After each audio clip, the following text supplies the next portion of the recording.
Welcome to episode 133 of The Endless Stream. I'm Aidan, and this week I am joined by Kevin. We set out to talk about the 1974 Robert Mitchum movie Yakuza, but got sidetracked by the amount of superhero news that happened this week. So, what we've got for you is a shorter episode talking about all of the superhero Marvel Comics news and nonsense that happened this week, from Pedro Pascal to Loki to Echo to Madam Web. We kind of touch on all of that stuff, and we have a little fun along the way. So, if you like what you hear, please consider subscribing to the podcast, heading over to iTunes, heading over to Spotify, rating, reviewing, liking, subscribing. All of these good things really help us out. If you enjoy the podcast, please tell a friend about the podcast. The more we can grow, the better we go. Does that make sense? You know. On top of that, you can head over to Instagram, where we put up art to go with each episode. We put up clips, and that's a good place to send us messages and disagree with our opinions, suggest things for us to watch. It's a good place to engage with us. Or you can send us an email at theendlesscast@gmail.com. All of that being said, let's get into the episode. Kevin, it's been a busy week. Yes. A busy week. It's been a week for sure. It's been a week. I'm a little bit sniffly. I'm a little bit sickly. Did you get to watch Yakuza? I unfortunately, through my winter sickness haze, did not. Okay. You watched half of it, I believe. I watched half of it. So we're pressed for time. The world is busy. There's war-torn states, and David Cameron is back as the foreign secretary. So a lot's going on in the world. David Cameron's with Tony Blair. I thought it was Tony Blair for some reason. No, Cameron. I thought Tony Blair was back for something. Tony Blair is probably out there talking, but I think he's doing a lot of private speaking work.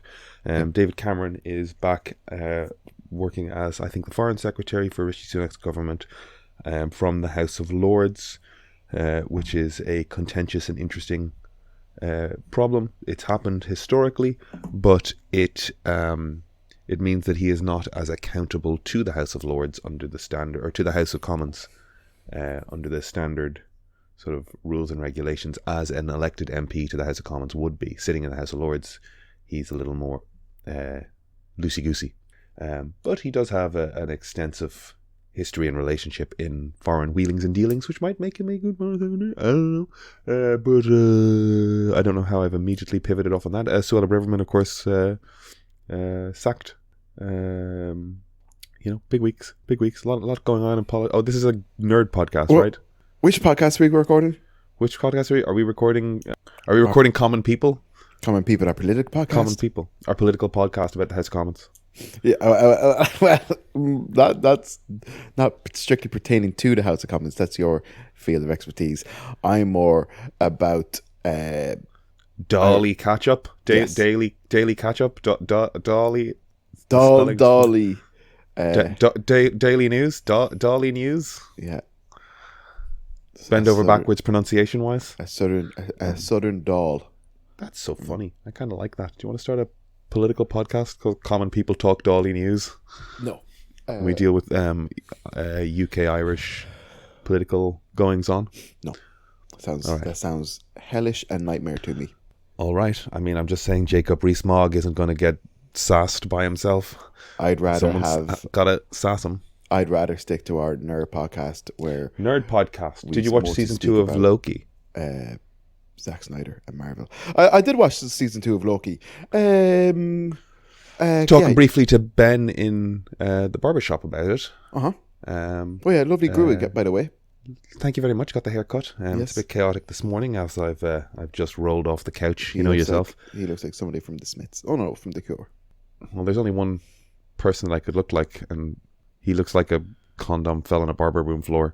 Yes. So that's not great. Sorry. Loki. Ben enjoyed Loki and asked about the Teller of Stories. What did you make of the ending? It's kind of, but you know what? It's an ending, and that's enough for me.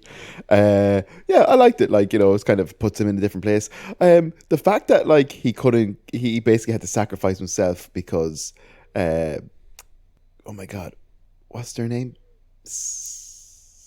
Victor Timely, TVA, Mobius. Sylvie. Sylvie. Yeah, the fact that he kind of had to sacrifice himself because Sylvie just couldn't not kill Kang. Yeah. Is that correct? Yeah. You know what I mean? Like he kept on trying to stop her from killing him. It just wouldn't work. Well, I think the problem is, I think if I had to guess, or if I had to put more on it, I'd say that eventually Loki would have been able to find a way to stop Sylvie killing Kang. Mm-hmm. But I think what he learned in talking to, He Who Remains, I think what he learned in talking to He Who Remains is that whether he lives or whether he dies, his plan is being fulfilled. Mm-hmm, mm-hmm. Like, He Who Remains basically told him, I knew you'd loop around and stop me being killed. Oh, wow, okay. Did you not get that? I probably missed it, but go on. That's what that conversation with him was when he froze time I was talking with Sylvie and was talking to him. Was like, did you really think I'd let myself be killed and not have it? Like, he knew. He said, I laid the path for you to be here. Yeah. Oh, yeah. You're right.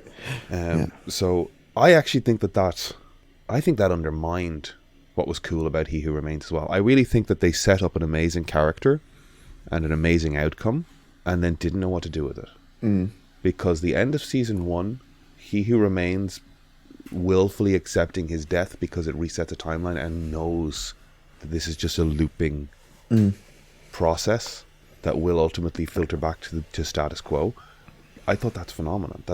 Phenomenal. Like that acceptance of like, yeah, of course you kill me. This is what happens. You either kill me or I just keep running time. These are the two options. For him to have had a fucking escape clause, I think makes him seem weaker to me. It's like he was scared to death. Okay, fair. That's not as cool as the guy who's like, I don't give a shit. This thing just loops. See you soon. Like it's like Bill Murray in Groundhog Day. He's happy to climb off the cliff because he's coming back. Like that acceptance is interesting. But having a fucking eject button, like that's weakened. Victor Timely weakened. Kang in Quantumania getting punched to death by Paul Rudd. Like that's our good friend Chris's take on that is all the superpowers in the world, and it boiled down to Paul Rudd punching a man in the head. Fair. I agree. Yeah, like what I did say before, like I have kind of less. Kang seems less. Is formidable the word? Than I initially perceived him to be. Like we've seen him just get his butt kicked now a handful of times. Do you think there's any truth in the rumors that Marvel are kind of officially moving away from Kang? I do.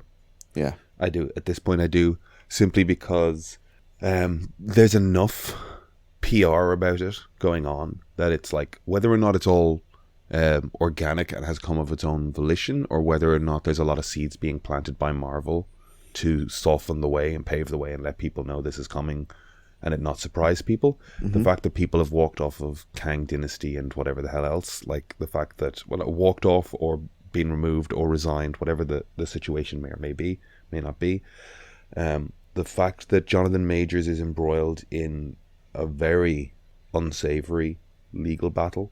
Like it's not even just that he's in a legal battle. It's not a guy who's like, it's not a Robert Downey Jr., Charlie Sheen in the 90s. Oh, they've got a problem with drugs and alcohol and they're a bit messy.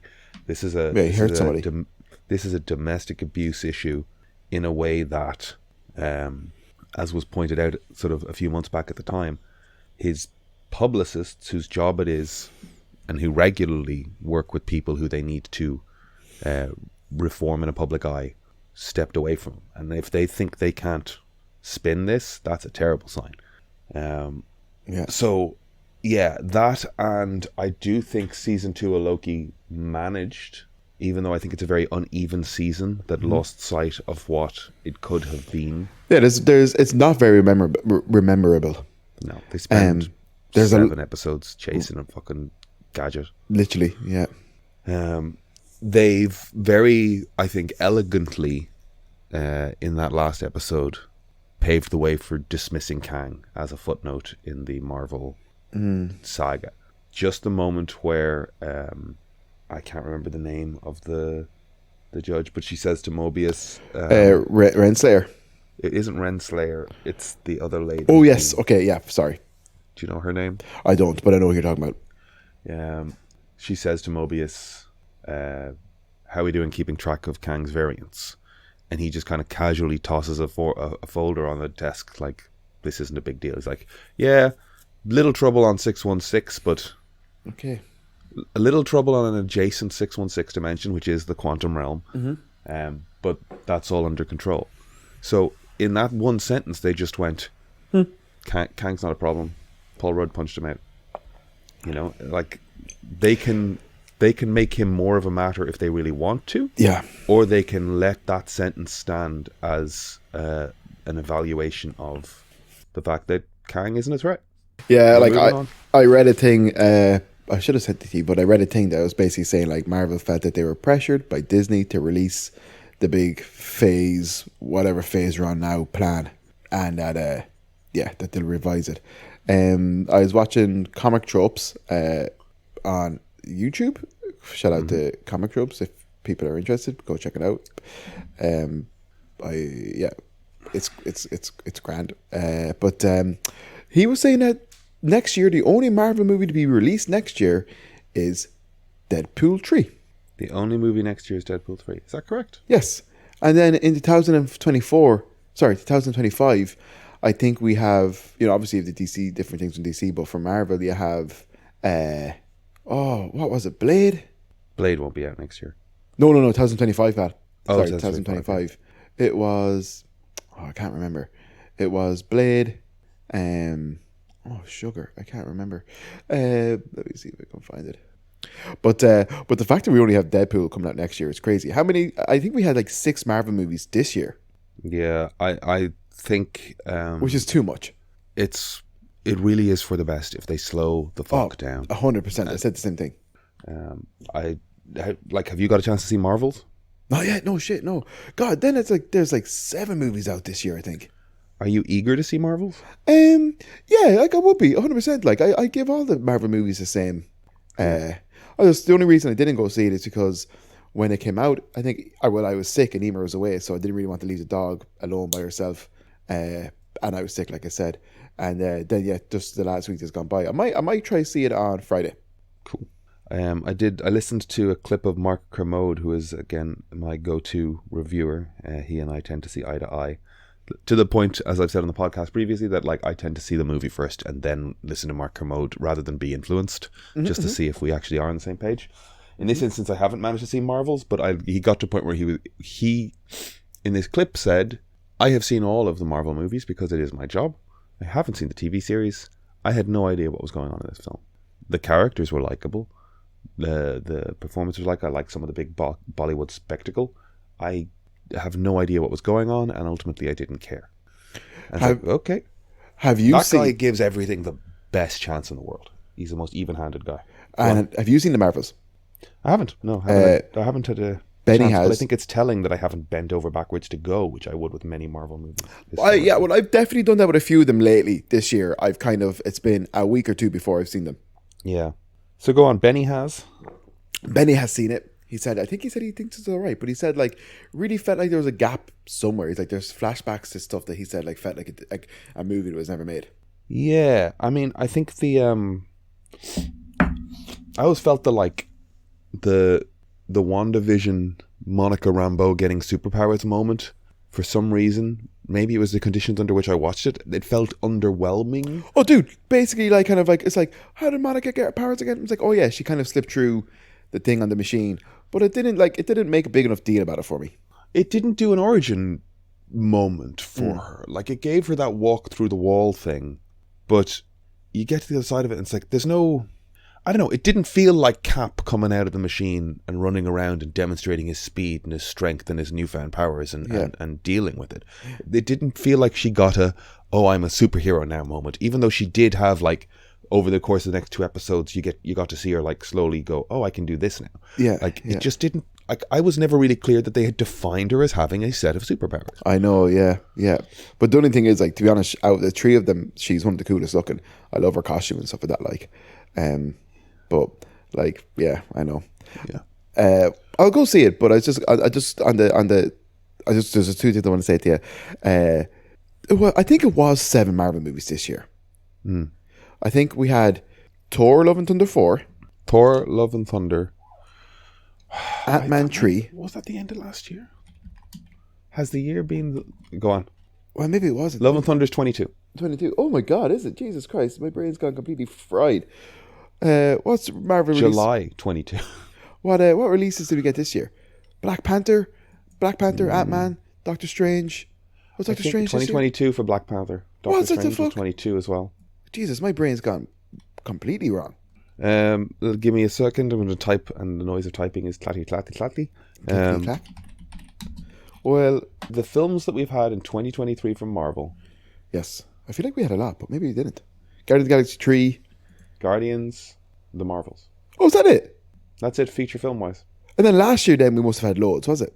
Last year, Thor, Love and Thunder, Doctor Strange, Ant-Man. Ant-Man. Was Ant-Man this year or last year? I don't know, buddy. Quantumania was this year as well. Okay. I was thinking there was more, but... Yeah. Ant-Man was February, so it was pretty early in the year. Ant-Man, Galaxy, or... Yeah, Guardians of the Galaxy. Yeah. Fair.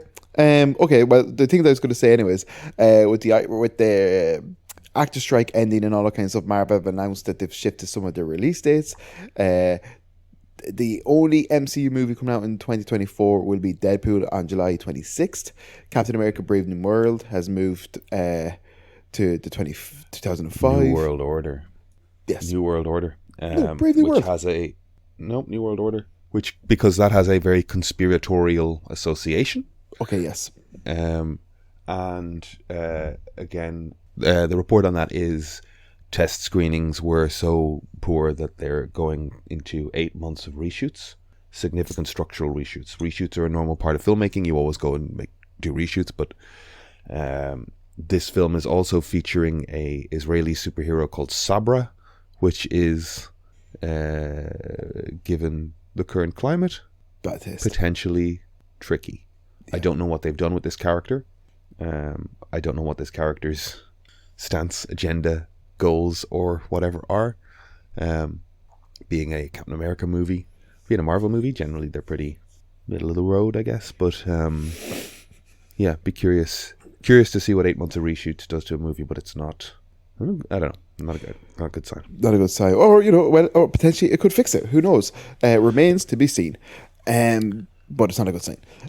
Thunderbolts will now come out on the 25th of July. We had some Thunderbolts news this week as well. Uh-huh. What's the guy's name?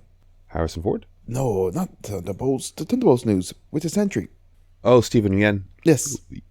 Stephen Yeun. Robert Kirkman has apparently leaked that Stephen Yeun will be playing the Sentry. Yeah, he made a sideways comment about Stephen, who is the voice of Invincible, talking about the fact that I guess I only play superheroes that wear blue and yellow. Yeah.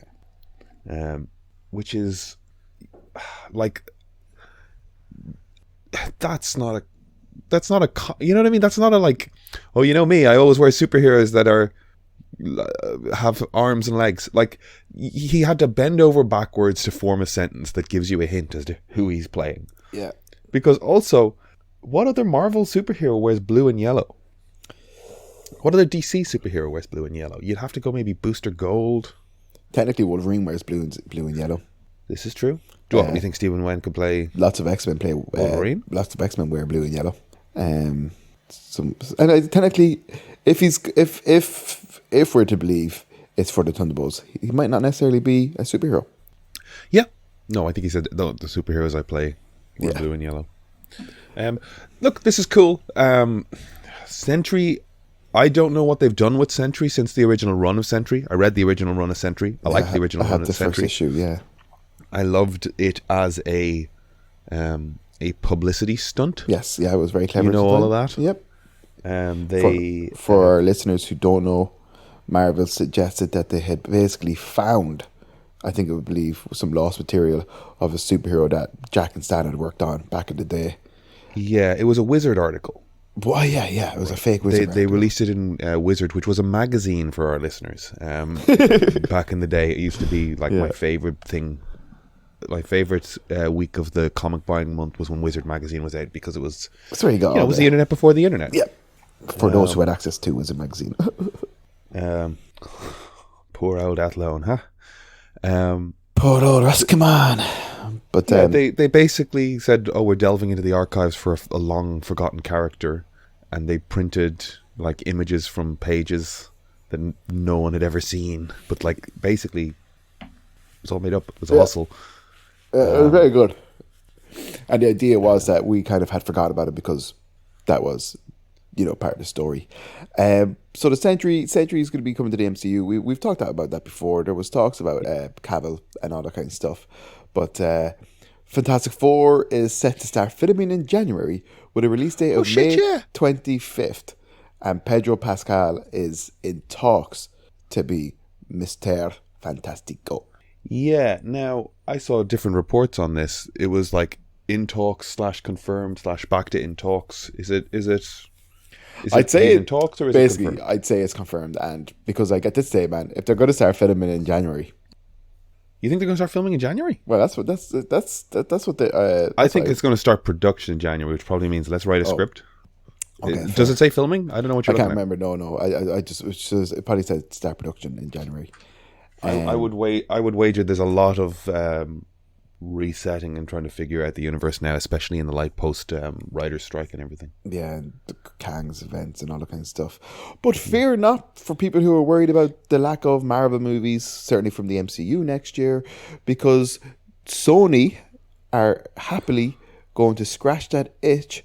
And next year, apparently, we're going to have Venom 3, Kraven the Hunter. I'm surprised there's a trilogy, a Venom trilogy. And last but not least, Madam Web, February 14th. Have you seen the trailer for Madam Web? I have seen the trailer for Madam Web. Wow, this is a really comics heavy week. Like, the way I always try and get through the comic news and pivot on a little bit, because otherwise we get caught in it. But at the same time, like, how quickly did we just get past the fact that Pedro Pascal is the front runner for Mr. Fantastic? I know, yeah. Like, Are you happy with that? With Pedro casting? Yeah. Buddy, at this stage, I don't give a flying fuck who they cast or whatever. Someone was talking about a female Silver Surfer, obviously usual dorks, crying out loud and all kind of stuff. I don't care. Just give me a good Fantastic Four movie. Like I did this maths. I did this maths the other day with Bob, and I didn't quite realize this until I stopped to think about it. 1994, Alex Hyde White. 2003, Owen Gruffudd. 2010, or whenever that was, Miles Teller. John Krasinski in Doctor Strange. We're on our 5th with Pedro, Mr. Fantastic. Yeah, we're on our 5th Mr. Fantastic. Yeah, are there that many Batmans? No, I was gonna say if you really want to go down there aren't that many Supermans. But I was gonna say people always throw in like Kevin Conroy when they speak about Batman or Joker, Mark Hamill when they talk the Joker. Like there's been voice actors in the cartoons as well. Like I didn't count any of those. Yeah, so I didn't count any of the animated ones. There's a lot. Yeah, surprised. I just saw a clip from the Miles Teller one where they're all standing looking out at the Baxter Building, kind of talking about like naming it and then the different things, and it's horrendous. It's horrendous. And it's just kind of like, that's why like I've just like I don't, like I said, I don't care who they cast or whatever. If they do an X-Men movie and like some of my favorite characters are changed gender or orientation, whatever, couldn't give a fuck. Never bothers me. Just make good movies. Well, okay, yes, agreed. I think what I want to do though is just go, just acknowledge though that like Pedro's great. Pedro can play it really goofy and fun and light. Pedro can play it really fucking serious. We've seen The Last of Us. We've seen The Unbearable Lightness of Being. Unbearable lightness, the massive weight of unbearable talent. Yeah, something like that. Yeah. Sorry, I'm getting mixed up. Like, of course, you see again the usual dorks going, but Stevie Reed Richards isn't a Latin character, and it's like, okay, that's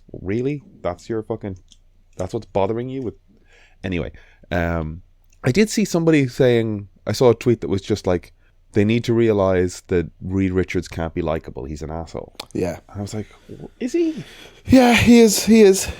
When did we lean into this characterization of him as an asshole? Because I remember early comics and I remember the cartoon. he was staid and stuffy, but I don't remember him being an asshole. But they have lent into this.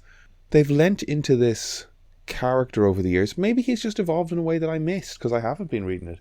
Well, to being like the greatest mind in human civilization and making these really like callous decisions, like sending the Hulk off world and like wiping people's brains and like whatever. Like he's at the Council of Reeds, I guess, is a thing as well, isn't it? Yeah. And you have to make the Maker and all that kind of stuff. Well, this is what I was just going to say. It's basically like, it's like lots of Marvel characters, basically. They're all just like, you know, in a dick swinging contest. There's a lot of like, I'm the most intelligent man. I'm the most intelligent man. World's most powerful psychic. Everything's in superlatives. Yeah. Like he used to just be a smart person. Yeah. And he, you know, like they were Marvel's first family, and he was loving husband and had like his best friend Ben Grimm, and like I know that it's me looking back to a simpler time of characterization, but I'm kind of sad that in the time that I've gone from like reading Fantastic Four comics to now, because I guess I kind of fell off reading Fantastic Four comics before World War Hulk and stuff. Did like, you read? I must have fallen off in the mid 2000s. Yeah, well, I definitely fell off in the mid 2000s. To be honest, like I would have read a good bit of stuff in the late 90s, early 2000s, because I remember having like the different comics and stuff in primary school and things. I read a lot of Fantastic Four and a lot of Avengers growing up because that's all I had access to, and X-Men. But in the Panini reprints. But I don't know, like I the Fantastic Four stuff I read back in the day, I loved, and it was actually some great stuff. But I've realized like my say impression or my opinion or my impression of these characters and all that kind of stuff are so different because I haven't read books or watched media or whatever since then. So like lately I've been watching a good few videos and listening to podcasts about the X-Men and where they are now and all that kind of stuff. And it's like, it's really kind of like, it's been a real education in the sense of just like, all these characters are so different than what I perceived them to be. Like I've kept up with like the likes of, you know, Daredevil and Moon Knight and different ones, and I've kept an eye on what's going on in the comics and all that kind of stuff with DC and everything. But it's just like, it's like when you actually come down to it, it's just like, okay, like, so I know, like if I was to have a conversation about X-Men with an X-Men fan, I know nothing. Yeah, this is it.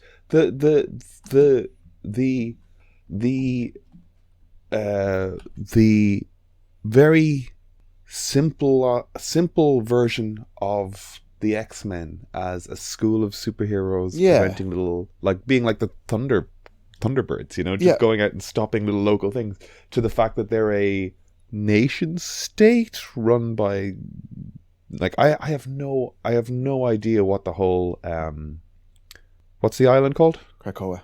I have no idea what's going on in the whole Krakoa age. The Living Island. Which is, there's just not enough time. Krakoa is an old concept from like Jack Kirby and Stan Lee's days.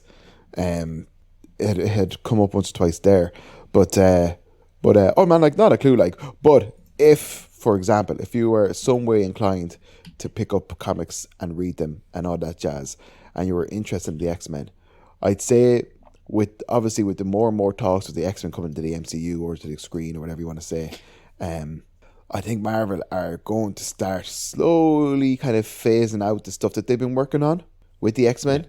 I think they're going to do a soft reboot, and that's going to be more in line with, like, you know, teams that are going to be in shows and TV movies. Do you know what I mean? Yeah. I think they're going to do a soft reboot. So if somebody was inclined to read X-Men comics or wanted to read X-Men comics, I think in the next year or so, it'll be a good jumping on point. Mm. Yeah, they've got to like prepare the way a little bit. Yeah, they always do for it. What else didn't we touch on then? Fantastic Four. You were pivoting onto something. I do want to say we got off of Loki before going. That image of him walking on that bridge. Yeah, that was all great stuff. The costume that they chose, a very late era, like I can't remember the name of the artist, but like that wraparound cape to hood look with the big dark horns, the very resigned look on his face, for all of us, that callback to the first movie where his, I know, like the last line he delivers was beautiful. The idea that he sits at the center of time, observing and maintaining reality, burdened with glorious purpose, most glorious purpose is more burden, or most purpose is more burdened than glorious. Yes, yeah. That he finally doesn't want a throne and has it thrust upon him, like, and the Yeah. fact that image then, that image of the individual strand scattered into the threads of a loom weaves together to form the fibers of Yggdrasil, the world tree. I know, that was What a lovely. beautiful callback to everything Nordic. Like, Yes, yeah.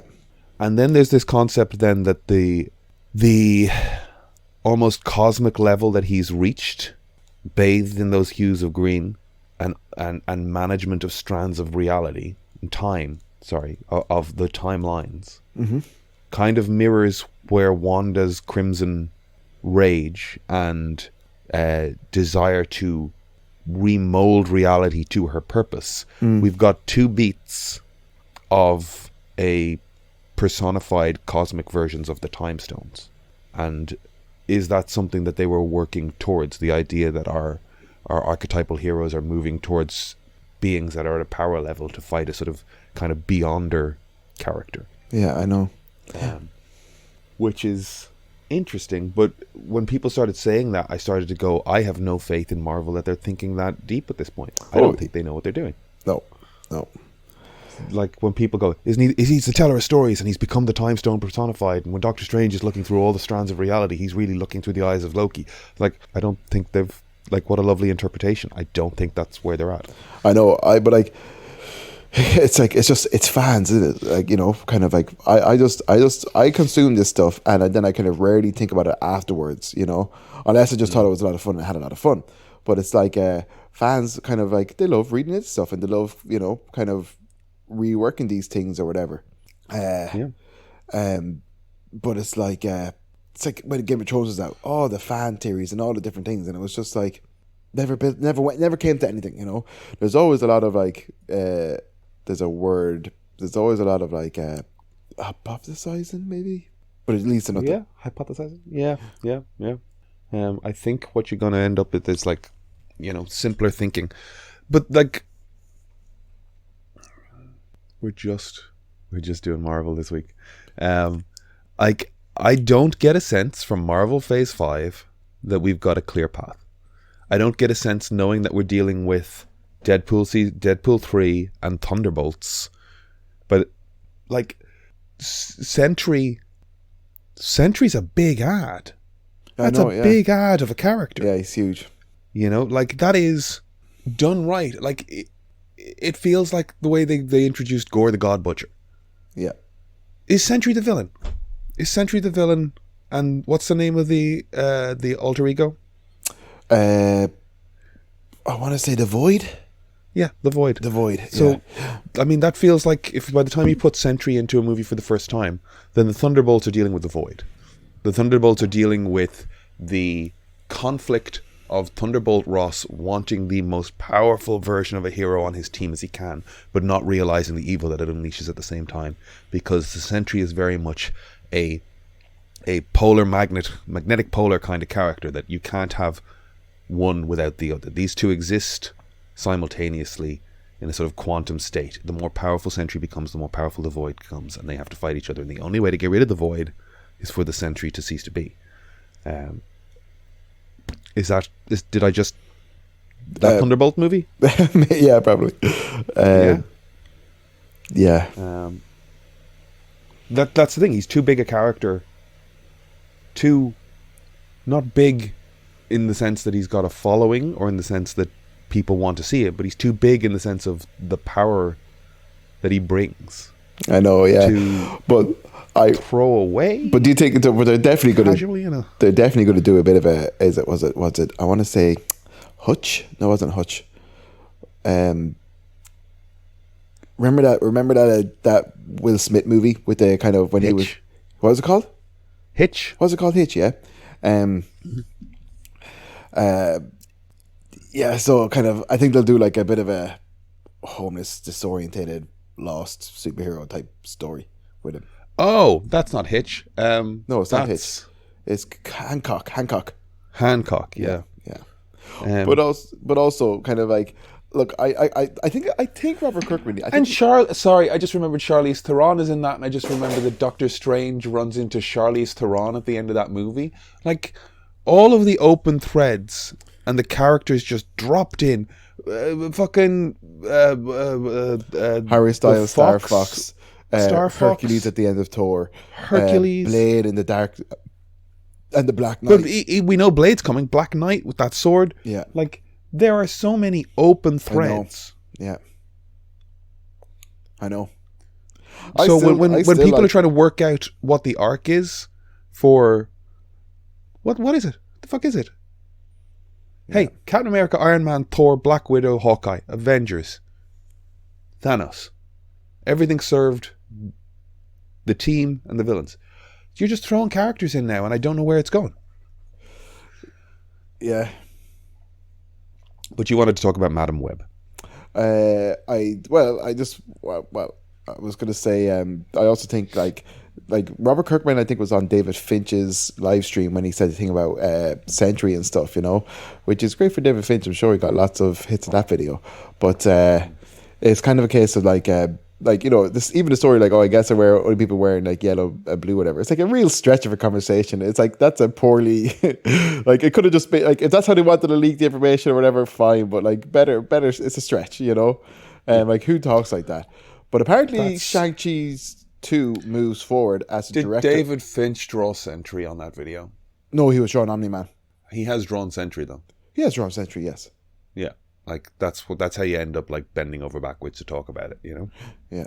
Just to let you know that Steven said the only... well, Kirkman said he doesn't care because he doesn't work for Marvel. But then imagine if it blew in Stephen Young's face and he lost the job. Yeah. But because Stephen non-disclosed to... Exactly, yeah, Kirkman. yeah, exactly. So apparently though, like Shang-Chi's director, who was linked to direct Kang's Dynasty, Deadline reports that he's stepped down from directing Avengers Kang Dynasty to focus on existing MCU obligations. He said he is still overseeing the Wonder Man TV show. And it's developing a sequel for Shang-Chi as well. I still want Wonder Man. I know, but I still want Wonder Man. Shang-Chi is still there. The rings are Eternals tech? Where did we land on that? They're Quantum Realm tech? What did they... They're the same tech as Kamala Khan's bracelet? I Where thought did we they land? might be the same tech as Kamala Khan's, but... Are they Kree? Like... They're also apparently they're also talking to Mads Mikkelsen as playing Doctor Doom, which is like, okay, whatever. But Mads Mikkelsen was Played in Doctor Strange. Yeah, I know, yeah. Like, what are we even doing? Why are we even talking about this? Madam Web. Madam Web looked horrendous. I don't know. I think there's a shot of one of the actors in their black and white Spider-Man costume, and it looks like an AI image. Yeah. Madam Web. I don't know how to process it. Maybe it's going to be fucking great. The costumes, no, I don't like them. I'm again a simpler, older Marvel fan. I'm not a fan of the Dr. Octopus spider limbs that Spider-Man has. Superior Spider-Man. Or sorry, yeah, I know what you're saying. The I mean, play the video games. Iron Spider, like he has them in Avengers. Like it's just become a canon thing that Spider-Man.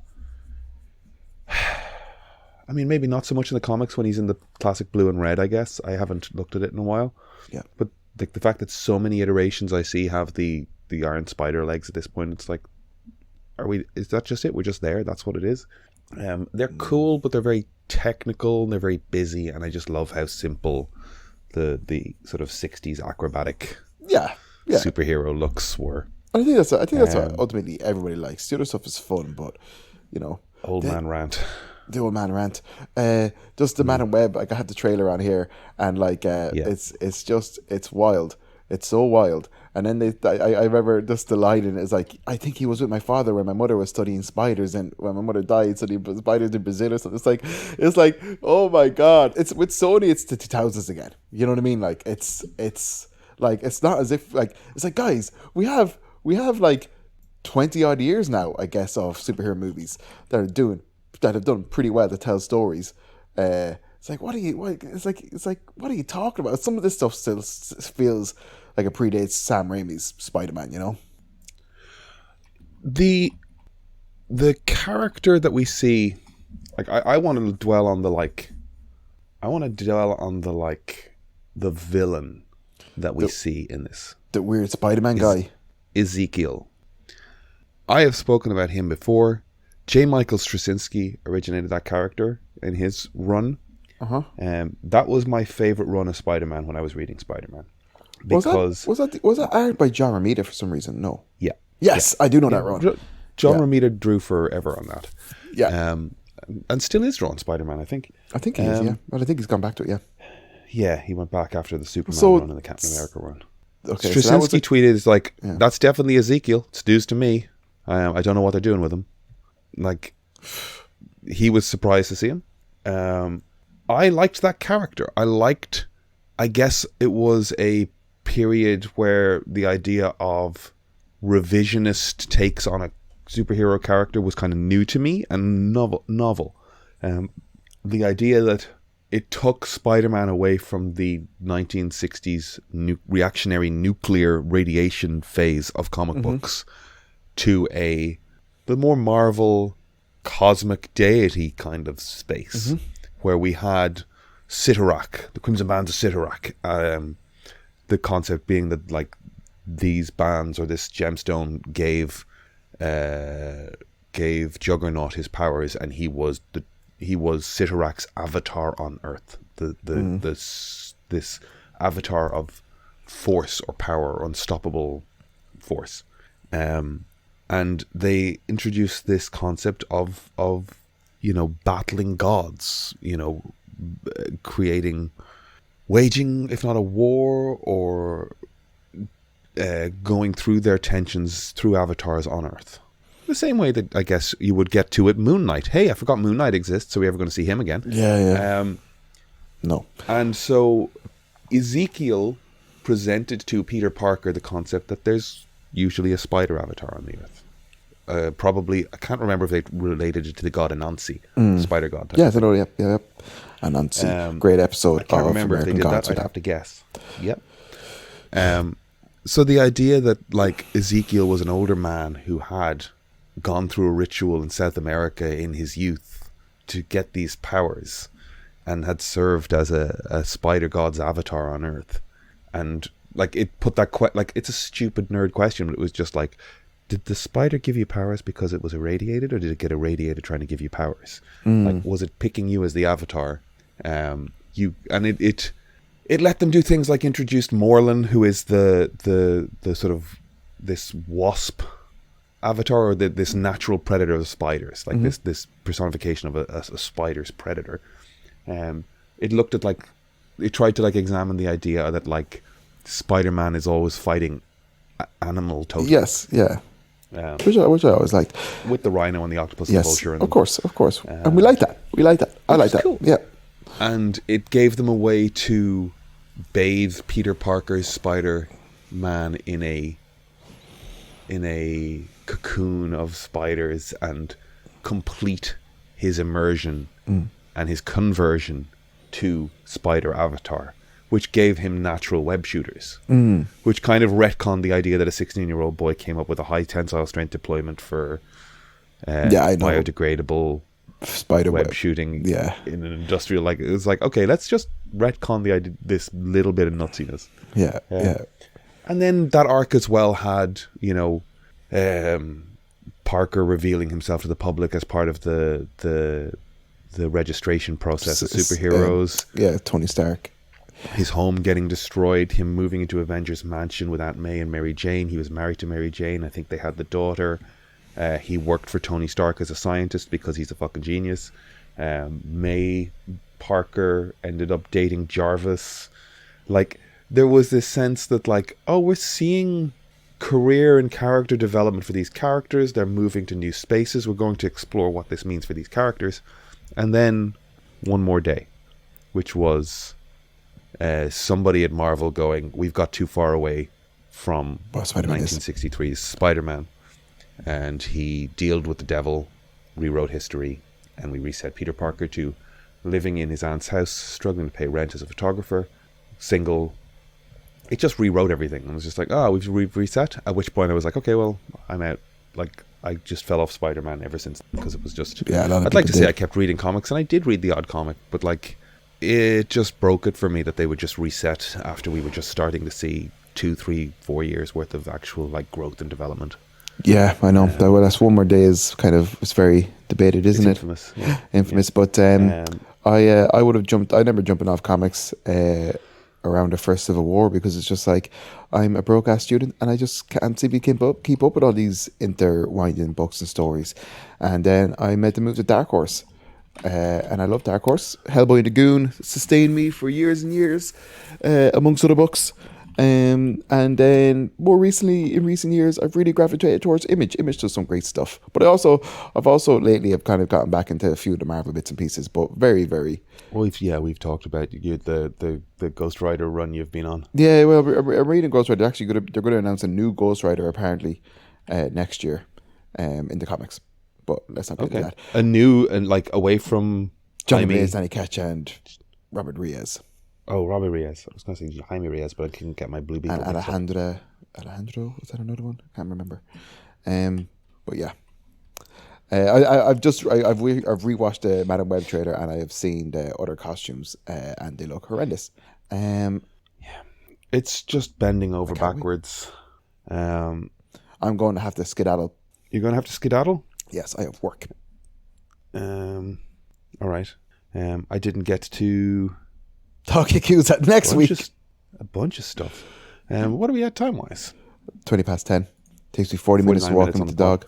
Huh? Takes me 40 minutes to walk in with the dog. Do you walk in with the dog? Yes, I walk to the dog, and I bring Bjork to Emer's office. Oh. Yeah. Where's Emer's office these days? Yeah, in the city centre. All right. Well, yeah, I was going to eventually get us off of comic stuff, but just so much happened comics news-wise this week. Yep.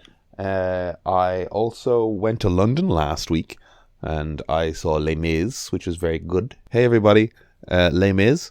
Good. Who would have thought? Check it out. Who would have thought? I've never heard of it. The movie? The concert performance, 10, 15, 25-year performances, pretty good. The live show, like the actual staged production with a narrative, probably the best way to see the play is as the play. Fair.